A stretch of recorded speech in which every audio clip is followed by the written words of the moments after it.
Hello बच्चों, let's see the question. Question says for any two sets A and B prove that A is subset of B implied A intersection B is equals to A.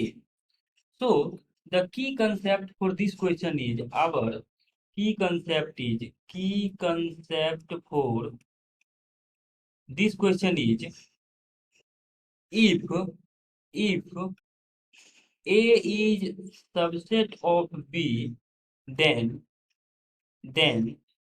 every element of set A, every element of set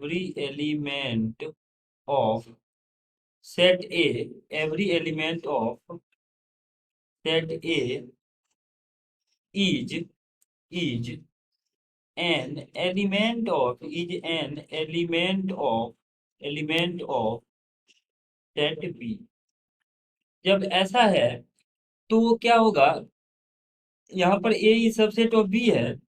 जब A B का subset है, इसका मतलब ये है कि set ए का हर एक एलिमेंट सेट बी के अंदर रहा होगा. अगर हम इसको वेन डायग्राम से समझें, फॉर एग्जांपल ये हमारे पास सेट बी है और इसके अंदर एक एलिमेंट सेट ए है और सेट ए के हर एक एलिमेंट सेट बी के अंदर लाई कर रहा है, तब जाके ए इज सबसेट ऑफ बी कहलाएगा. जब ए इज सबसेट ऑफ बी है, इसका मतलब ये है कि सेट ए का हर एक एलिमेंट सेट बी में रहा होगा. अब इन दोनों का इंटरसेक्शन अगर हम लें तो intersection of A and B, तो ए और बी में कॉमन एलिमेंट कौन सा है? Only elements of set B.